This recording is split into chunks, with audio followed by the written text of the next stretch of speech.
Frères et sœurs bien-aimés, parmi tout ce que vous avez fait pour le Seigneur, qu'est-ce qui correspondait réellement à un ordre de sa part?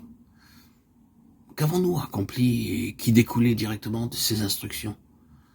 N'avons-nous pas fait des choses uniquement parce qu'elles étaient bonnes? Permettez-moi de dire que les bonnes choses sont bien souvent les plus grandes entraves à l'accomplissement de sa volonté. Lorsque nous sommes confrontés avec quelque chose de mauvais ou d'impur, nous l'identifions comme étant une chose que le chrétien doit éviter. C'est pour cela que ce qui est du domaine du mal n'est pas une si grande menace pour le dessein de Dieu, comparé aux choses qualifiées de bonnes. Vous pouvez penser, cette chose ne sera pas mauvaise, ou bien cette chose est la meilleure qui puisse être. Alors vous le faites, sans même vous soucier de savoir si c'est la volonté de Dieu. Oh, mes chers amis,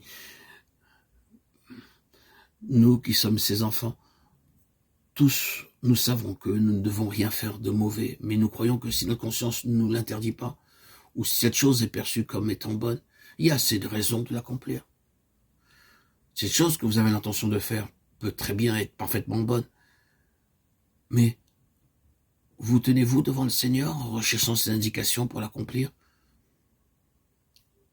Ils se tiendront devant moi, nous est-il dit dans Ézéchiel 44:15. Cela implique que vous alliez devant sa face et refuser d'agir à moins qu'il ne l'ordonne. C'est ce que signifie servir le Seigneur.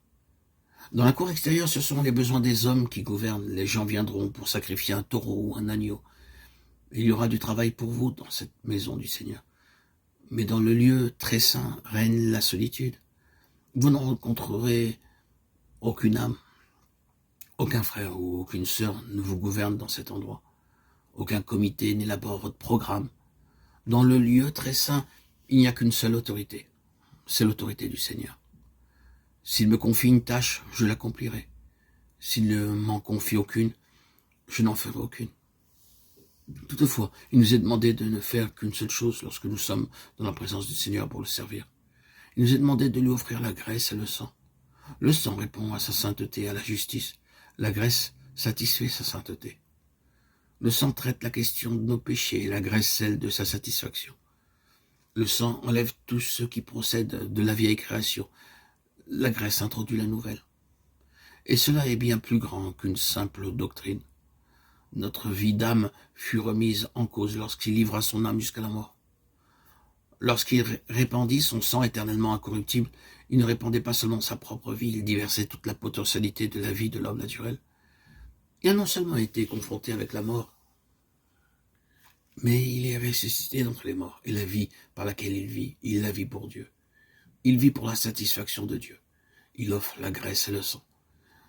Si nous voulons servir le Seigneur, nous aussi nous devons offrir la graisse et le sang, et cela est rendu possible uniquement sur la base de ce qu'il a accompli. Et un tel ministère s'exerce dans un lieu bien précis. Ils entreront dans mon sanctuaire et s'approcheront de ma table pour me servir. Ils seront à mon service. Ézéchiel 44:16. Ce ministère s'exerce dans le sanctuaire intérieur, dans le lieu caché, et non pas dans la cour extérieure exposée aux yeux de tous.